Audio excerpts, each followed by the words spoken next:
Alhamdulillah baik-baik saja dan selamat datang di Pondok Munur, khususnya di Pondok Asrama Sunan Giri.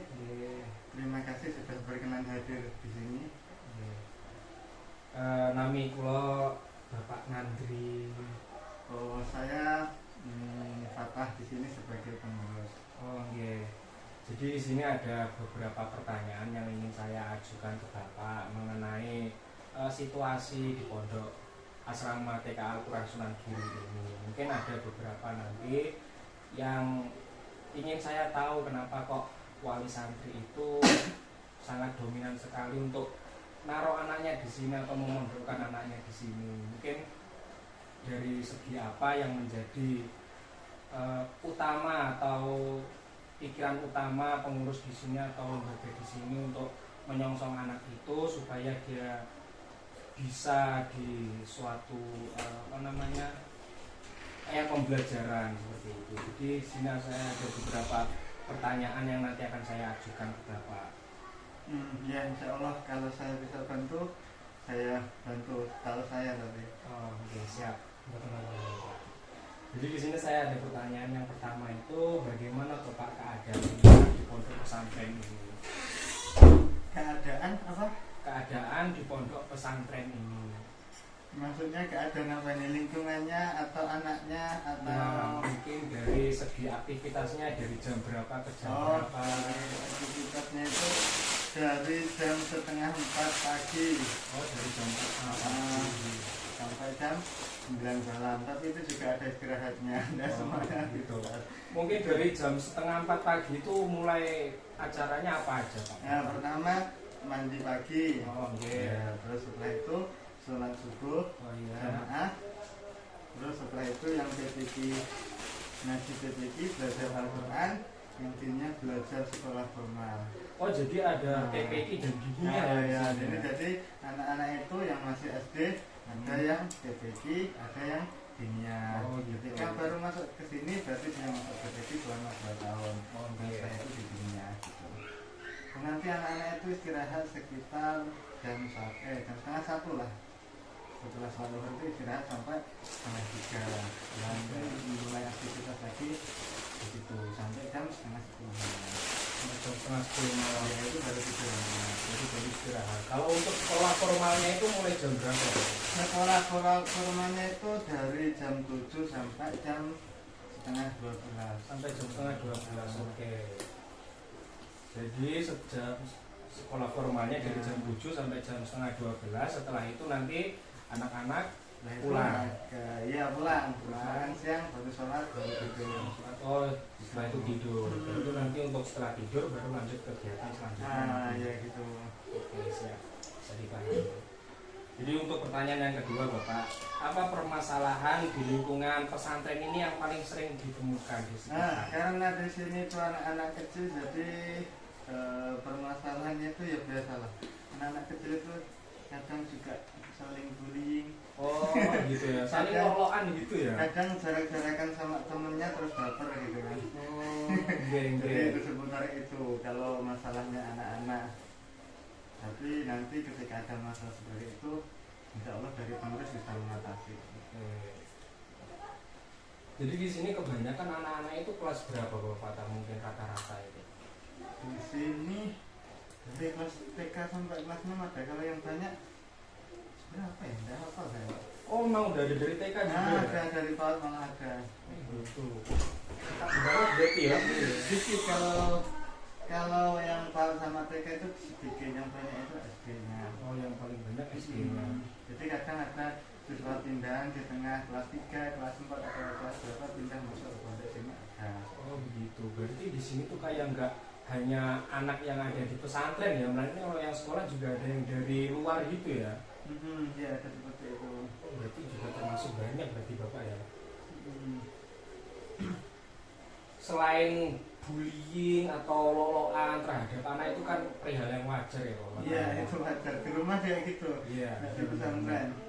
Padahal di rumah itu kan anaknya lebih sedikit. Oh, okay. Sini banyak. Gitu. Terus masalah apa lagi gitu kalau sini? Iya, jadi kalau semisal lolokan atau bully itu kan satu sama lain kan biasanya penerapan dari pengurus kan apa ya, kayak ya misa terus bilangin yang baik-baik kepada anaknya, kan pasti kan seperti itu ya Pak ya. Nah, nanti kalau permasalahan ya kayak anak-anak itu sakit, gimana itu Pak?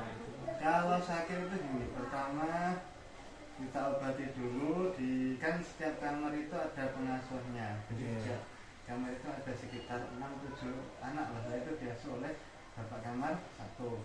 Dan nanti misalnya ada yang sakit, itu diobati dulu, diberikan obat lah, diobati. Nah, nanti kalau tidak sembuh, kita coba periksa ke dokter. Tapi ketika kok nanti kira-kira penyakitnya parah atau harus dibawa pulang, nanti orang tuanya itu dihubungi untuk suruh jemput bawa pulang gitu. Oh seperti itu, jadi penanganannya siap-siap. Jadi kalau untuk kesehatan anak sama hal-hal yang lain di sini ya cukup diperhatikan. Iya, kadang ada apa ya, kayak setiap bulan itu ada misalnya minum vitamin, obat, minum jamu gitu lah. Iya siap. Ya. Oke, terima kasih Pak. Ini untuk pertanyaan yang selanjutnya bisa ya Pak ya. Oke, jadi tadi untuk pertanyaan yang kedua, sekarang saya punya pertanyaan ketiga Bapak. Siapakah yang berkewajiban untuk menjaga lingkungan di asrama ini? Nah, itu. Karena di sini itu anak kecil, jadi untuk menjaga kebersihan itu agak sulit kalau anak kecil itu. Kadang itu kan buang sampah sembarangan. Kadang main-main dengan sampah lah, terus taruh sembarangan lah. Dan yang kewajiban itu sebenarnya itu setiap insan pengurus yang ada di sini itu wajib mempunyai tanggung jawab untuk kebersihan lingkungan itu. Oh gitu. Ya. Jadi untuk penerapan kebersihan di sini sama-sama untuk kerjasama ya dengan anak-anak atau pengurus gitu. Kadang kalau anak-anak itu pagi setelah sholat subuh itu sebelum belajar disuruh nyapu halaman dulu. Oh gitu. Itu dipiket hari ini siapa, hari ini siapa. Jadi di sini lebih dominan untuk kerja baktinya harian atau mingguan atau setiap hari gitu. Itu untuk apa? Kalau untuk bersih-bersihnya. Kalau untuk bersih-bersihnya, kalau piket pagi itu kan sampah setiap hari ada. Oh iya, jadi setiap hari, setiap hari. Tapi nanti kalau dibuang sampah ke tempat pembuangan akhir atau TPA itu, ya. Itu biasanya 2 hari 1 kali itu dibuang. Oh, satu piket itu penuh biasanya. Siap. Bisa dimengerti. Baik, untuk pertanyaan selanjutnya ya Pak ya. Tindakan apa aja sih yang bisa dilakukan pengurus untuk menjaga lingkungan ini atau yang menjadi problem ya mestinya ya untuk pengurus itu segera cakep untuk apa ya namanya, kayak kan ada ya yang namanya di suatu tempat itu ada permasalahan yang memang seharusnya cepat banget untuk harus diselesaikan gitu. Nah di sini tuh apa ada sih Pak yang permasalahan yang condong itu besar banget mungkin kepada anak atau pengurus yang seharusnya cepat diselesaikan gitu. Itu kaitan dengan kaitan dengan ya suatu permasalahan mungkin ada anak yang apa ya contohnya ya, anak yang emang udah banyak pelanggarnya gitu. Sebenarnya gini, kalau untuk pengurus itu kan yang pokok itu kan SDM-nya. Oh yang fokus. Jadi di sini itu juga ada pengurus yang baru gini. Misalnya kan gini, baru kan perlu penyesuaian yang gimana ya? Jadi kan masih menyesuaikan gitu tadi. Iya, menyesuaikan. Jadi yang perlu dibimbing dulu itu yang itu anak-anak baru atau pengurus-pengurus baru itu dirangkul oleh pengurus yang lama dulu. Seperti itu biar tahu arah gitu. Karena kan bingung kalau pengurus baru kan bingung mau ngapain terus arahnya kemana itu kan belum terlalu paham itu. Yang pertama itu, terus kedua yang kalau untuk santrinya gini, misalnya ada anak yang melanggar terlalu sering ya itu biasanya diingatkan dulu yang pertama. Iya diingatkan dulu. Terus yang kedua setelah diingatkan masih panggah, saya masih tetap melanggar. Nah itu biasanya ditakzir lah, disuruh apa ya, nyapu kayak atau bersih atau mungkin baca Quran, nah gitu. Terus lagi ada ketika dia misalnya TPG-nya dia ketinggalan dari temennya. Nah itu misalnya nanti guru kelasnya itu briefing sendiri kayak privat gitu. Yang lainnya lah banyak maksudnya. Ya itu contoh kecilnya seperti itu, lainnya banyak. Oh gitu. Jadi untuk apa ya, mengemban siswa itu di sini harus teruntut gitu ya. Jadi dari apa namanya, implementasi dia, penerapan dia di pondok sampai dia emang benar-benar paham lah ya. Nah soalnya kan anak kecil tuh nggak bisa disuruh-suruh. Nah iya benar sekali. Jadi kadang pengurus itu harus kasih contoh lah. Oke, siap. Baik, untuk pertanyaan selanjutnya Bapak, di pondok ini atau di asrama ini apa ada atau event-event waktu mungkin untuk penampilan seni anak-anak kayak gitu, atau acara-acara yang mengemban anak ini untuk bisa apa ya namanya ya, kayak punya mental lah ya, kayak mungkin tampil atau apa gitu. Nah ada iya sini tuh adanya apa ya, jamiah lah ya. Contoh kecilnya jamiah itu istilahnya untuk lingkungan pondok, misalnya ada jamiah lingkungan pondok itu tuh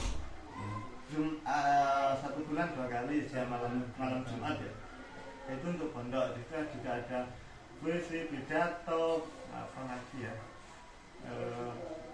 baca qiraah, tartil dan lain-lain lah, banyak. Terus itu kalau lingkup pondok. Dan kalau di luar misalnya ada ikut kayak pramuka, kita ada acara pramuka bersama, itu kan kemah. Terus lagi ada acara Polsadin kemarin juga ikut. Berapa kemarin itu harapan 1 nggak salah itu. Gitu. Jadi ya seperti itu untuk melatih mental anak-anaknya. Jadi penerapannya itu kayak penampilan di pondok ada, mungkin nanti suatu saat itu juga bisa nampil di luar. Iya, kalau ada event di luar, misalnya baca kitab, itu bisa diikutkan di luar. Oh gitu. Berarti di sini pendidikannya emang ya luar biasa banget ya Pak ya. Yeah. Semuanya hampir ini berurutan gitu. Jadi ya penerapan dari kecil menengah hingga. Ya itu yang kecil lah. Iya benar-benar. Jadi untuk pertanyaan yang selanjutnya Pak, mungkin ini hampir pertanyaan akhir lah ya. Nah, ya nggak apa-apa. Oke.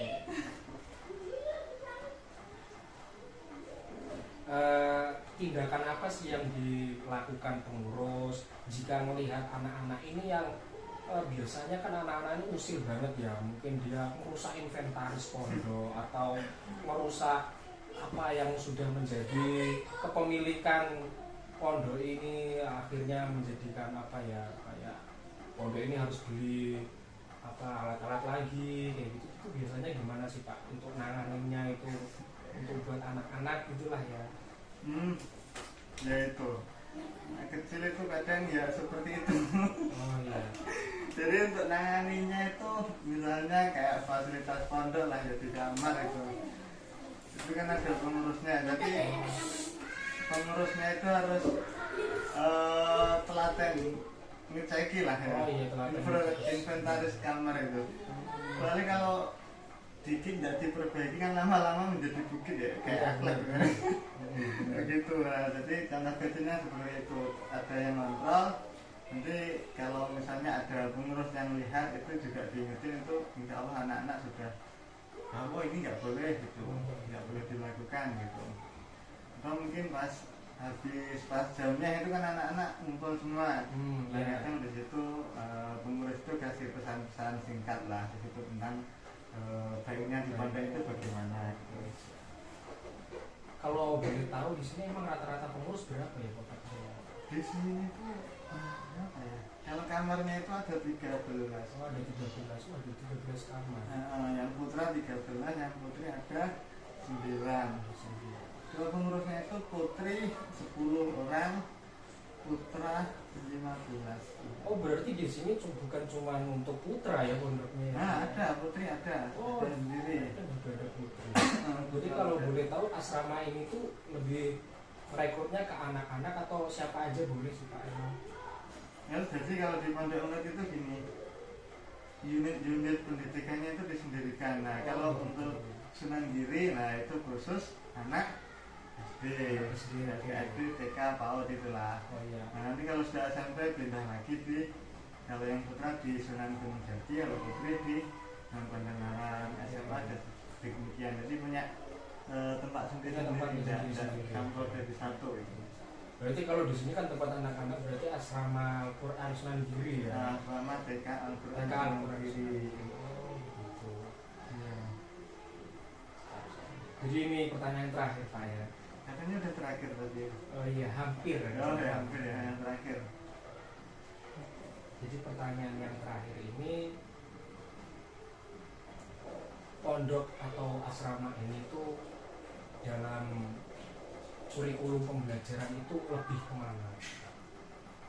Maksudnya apa ini? Maksudnya ya mungkin kan ada, target iya, anak-anaknya gitu. Target anak-anaknya, pemahamannya kan ada sekolah umum itu mungkin ke pelajaran-pelajaran umum seperti ya biologi, matematika. Nah, kalau asrama di sini tuh apa dua-duanya mungkin ya tentang agama atau tentang umumnya yang lebih jadi dominan pembelajaran anak-anak di sini. Oh gitu. Jadi kalau di sini tuh karena pondok pesantren ya. Iya. Jadi kayak agama itu wajib kan di sini. Oh begitu. Oh iya. Iya kan. Okay. Namanya ada pondok pesantrennya, jadi kayak anak-anak itu wajibnya di situ ini. Okay. Tapi di lain itu banyak kalau kegiatan lain-lainnya. Misalnya kayak ada Kaskul, nulis kot itu ada, Amsilati ada, juga lain-lain lah. Jadi yang penting itu anak-anak happy kan. Oh okay. Soalnya kan anak-anak punya dia itu punya porsi sendiri-sendiri kan. Porsi sendiri-sendiri. Maksudnya anak ini bisa ini, hobinya di sini, hobinya basicnya di sini sih. Jadi ada kayak ada pengelompokan gitu. Okay. Dan yang menjadi standar itu ya itu kalau DPQ ya bisa ngaji lah ya. Seperti itu. Jadi lebih ke anak-anak ini harus bisa ngaji, ya. harus paham tentang pelajaran-pelajaran yang berkaitan tentang Islam gitu ya Pak. Ya gitu. Oh gitu. Yes, ya. Jadi kalau untuk pelajaran umumnya di sini mungkin apa Pak yang bisa? Ya pelajaran umum kayak SD biasa ya, masa SD kan biasa gitu. SD biasa. Ini kan SD Islam sendiri, jadi ya sama kayak SD biasa gitu pelajarannya. Oke, siap. Mungkin itu beberapa pertanyaan dari saya ya Pak yang mengenai apa-apa yang ada di asrama ini. Iya, terima kasih. Semoga dapat membantu. Iya, matur suwun atas waktunya juga ya Pak ya. Iya. Saya udah ngambil kesempatan waktunya sedikit atau banyak yang mungkin menurut panjenengan. Iya, sambil nunggu hujannya. Iya. Mungkin kalau ada beberapa pertanyaan yang salah saya tanyakan, tapi saya mohon maaf banget ya Bapak ya. Iya, sama-sama. Saya juga demikian. Terima kasih sudah datang di lembaga kami. Semoga dapat membantu. Amin. Oke Pak, baik, terima kasih atas semuanya. Saya undur pamit dulu. Assalamualaikum. Waalaikumsalam warahmatullahi wabarakatuh.